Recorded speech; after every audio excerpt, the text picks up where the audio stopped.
tumbukan. Itu yang kedua.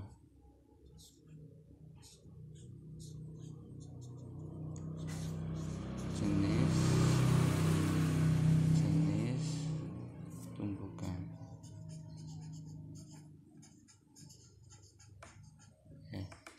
Jenis-jenis tumbukan terbagi menjadi 3 ya. Yang pertama adalah tumbukan tidak lenting,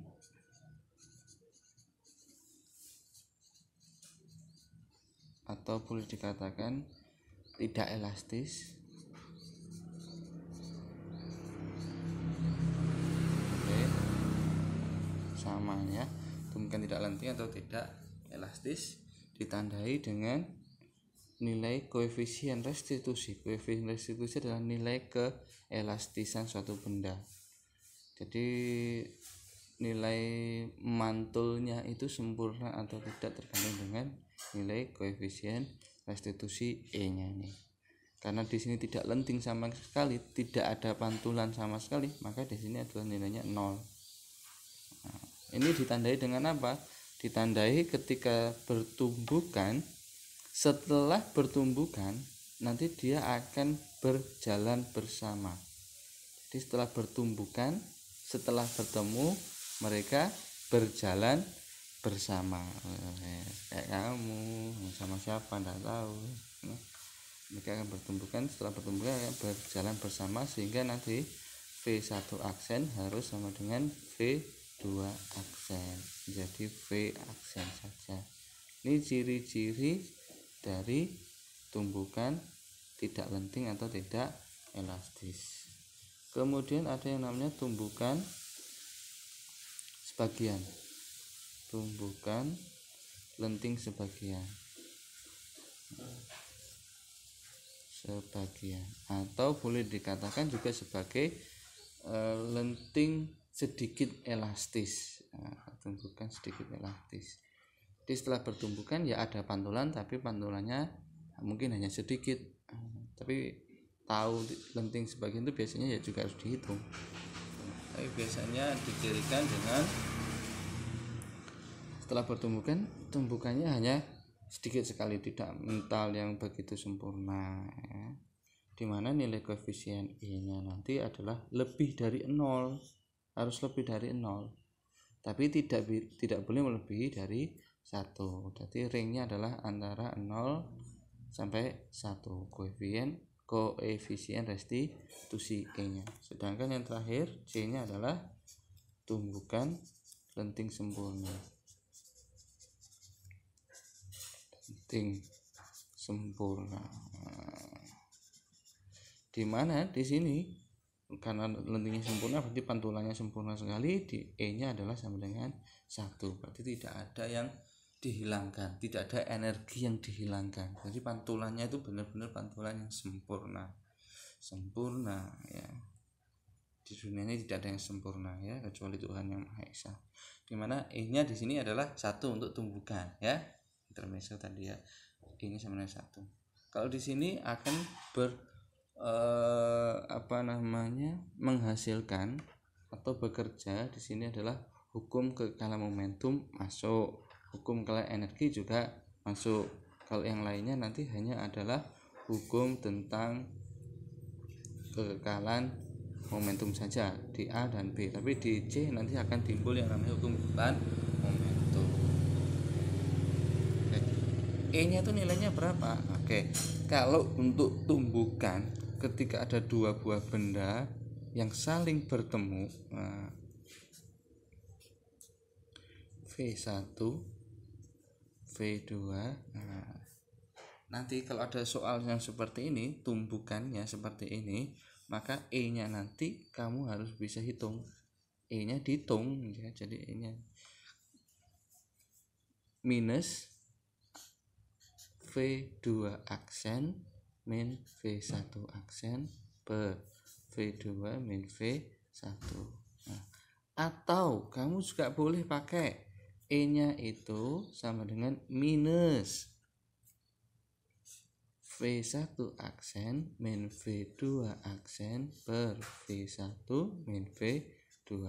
Yang jelas kamu harus konsisten. Kalau yang pertama V1 aksen, maka juga yang bawah V1. Ini V2 aksen, di sini V2. Kalau kamu balik juga boleh, V2 aksen min V1 aksen, di sini juga V2 min V1. Ini sama. Tuh, ini sama saja. Ya, kamu boleh pakai yang mana. Oke, di sini ada soal. Tumbukan lenting sempurna. Tentukan kecepatan benda setelah bertumbukan. Seperti ini lenting sempurna. Lenting sempurna tadi E-nya berapa? Oke, kita pakai langkah yang pertama ya. Kamu boleh langkah 1 atau langkah 2 ini dibolak-balik juga boleh. Ya, misalkan langkah 1. Kita tahu bahwa tadi ada lenting sempurna, dimana E-nya sama dengan 1. E-nya itu kita pakai yang saya pakai jawis V1 aksen min V2 aksen per V1 min V2. Kita masukkan E nya tadi kan 1 min V1 aksen yang kita cari ya kan, ini kali sini jadi V1 aksen plus V2 aksen per V1 nya berapa tadi, V1 nya 2 ke kanan. Di sini jadi sangat berpengaruh sekali, kanan dan kiri itu sangat berpengaruh, dan V2 adalah 4 arahnya ke kiri, jadi min ya, min V2 arahnya ke kiri jadi min 4. Jadi 1 sama dengan min V1 aksen plus V2 aksen. Ini positif ya, 6 berarti ya, 6 kalikan sana, jadi boleh saya tulis gini, V2 aksen min V1 aksen sama dengan positif 6. Ini jadi persamaan 1. Sudah selesai? Belum, ini dilanjut dulu ya. Lanjut langkah yang kedua. Langkah kedua kita harus menggunakan yang namanya hukum kekalahan momentum. M1 V1 plus M2 V2 sama dengan M1 V1 aksen ditambah M2 V2 aksen. Tadi M1 nya berapa tadi? 8 kilo ya. Tadi M1 nya 8 kilo.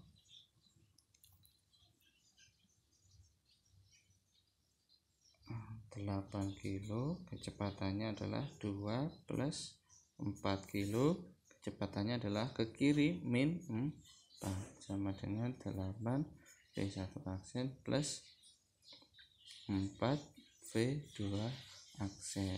Kita jumlahkan 16 min 16 sama dengan 8 V1 aksen plus 4 V2 aksen. 0 ini berarti ya, 0 sama dengan 8 V1 aksen ditambah 4 V2 aksen. Tadi persamaan 2. Nah, persamaan 1 tadi dan persamaan 2 kita substitusi. V2 aksen min V1 aksen sama dengan 6. Ya, ini langkah 3 ya. Ketiganya ini V2 nya saya yang taruh depannya, 4 V2 aksen ditambah 8 V1 aksen sama dengan 0.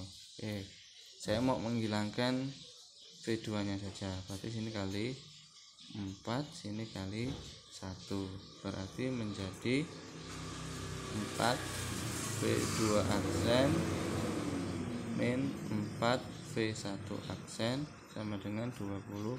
4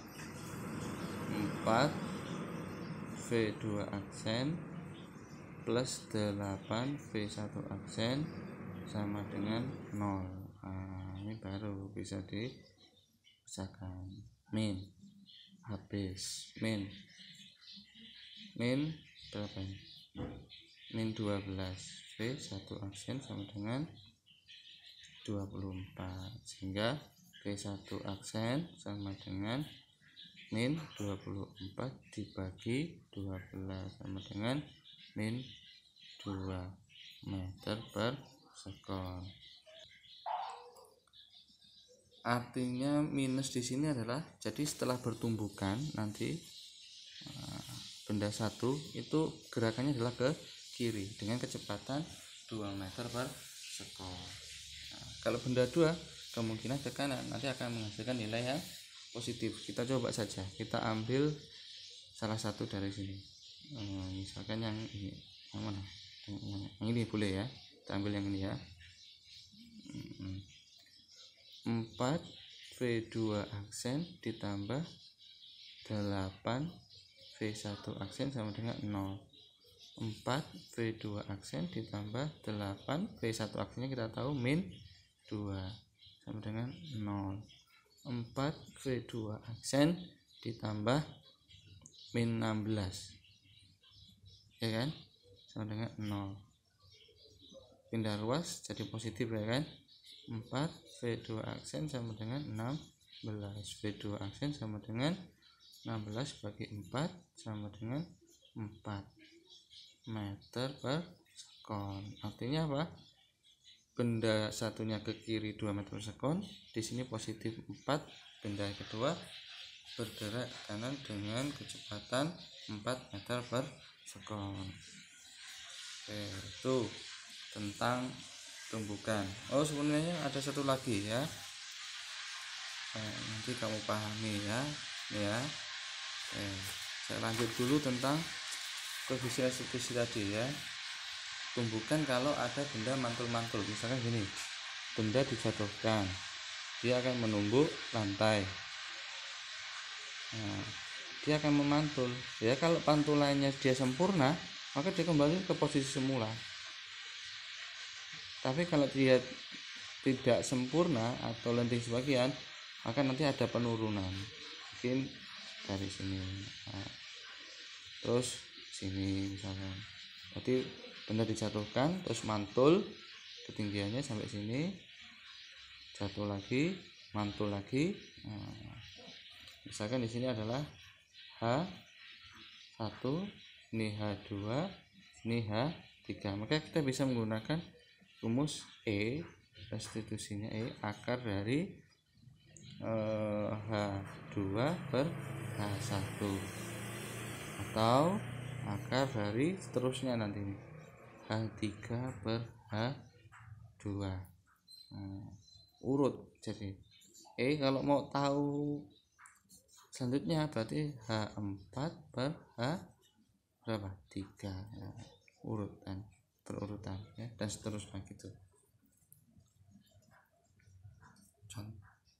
Contoh nggak usah, insya Allah bisa ya. Oke, kurang lebihnya mohon maaf. Hari ini saya akhiri. Wassalamualaikum warahmatullahi wabarakatuh.